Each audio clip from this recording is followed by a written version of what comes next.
ஓம் முருகா போற்றி. ஓம் சரவண பவ. உன்னுடைய வாழ்க்கையானது மகிழ்ச்சியாகவும் மனதில் அமைதியும் நினைத்தவைகள் யாவும் நிறைவேறவும் சுபிட்சமாகவும் எப்பொழுதும் என்னுடைய நாமத்தை நீ பதிவிட்டு கொண்டே இரு. அனைவருடைய கூட்டு பிரார்த்தனைக்கு மிகச் சிறந்த பலனுண்டு. என் அருள் உனக்கு கிடைக்க ஐஸ்வர்யம் நிலைத்திட என் பெயரை சொல்லி மனதார கூப்பிடு, மனதார வேண்டு. எப்பொழுதும் என்னுடைய நாமம் உன் நாவில் இருக்கட்டும்.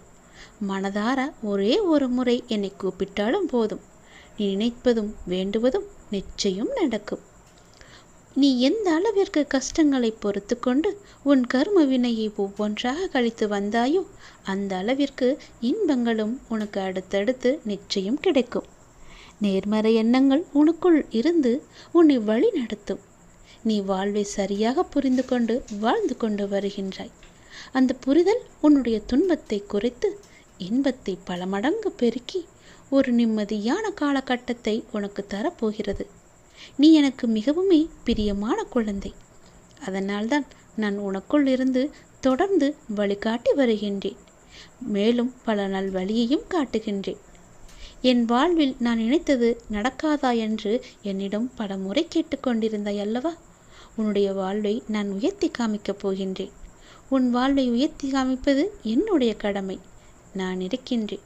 இன்று எந்த அளவிற்கு நீ கஷ்டத்தை அனுபவிக்கின்றாயோ அதைவிட பல மடங்கு மகிழ்ச்சியை நீ அனுபவிக்கப் போகின்றாய். கவலைப்படாமல் இரு.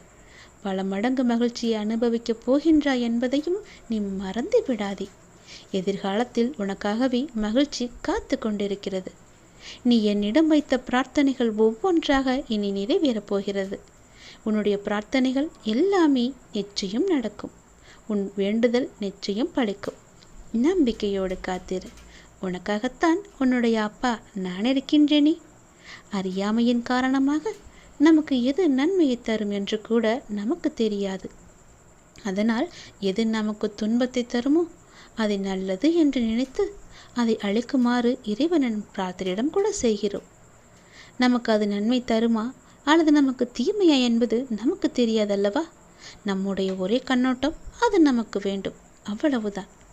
ஆனால் எனக்கு தெரியும், நீ வேண்டுவது கேட்பது எல்லாம் உனக்கு நன்மை அளிக்கக்கூடியதாக இருந்தால் மட்டுமே நான் அதை உனக்கு தருவேன். அதில் ஏதேனும் ஒரு தீங்கு இருந்தால் கூட அந்த தீங்கு உனக்கு பெரிய காயத்தை ஏற்படுத்தும். அதனால்தான் நான் அதை உனக்கு தராமல் தள்ளிக்கொண்டே போவேன். இதை நீ புரிந்து கொள். நமக்கு எது நடக்கிறதோ அது நன்மையாக நடக்க வேண்டும் என்று நினைத்து அப்பாவிடம் பிரார்த்தனை செய். அது போதும். எல்லாவற்றையுமே நீயே பார்த்து கொள்ளுங்கள் அப்பா என்று என்னிடம் விட்டுவிடு. நான் உனக்கு எல்லாவற்றையுமே செய்கிறேன்.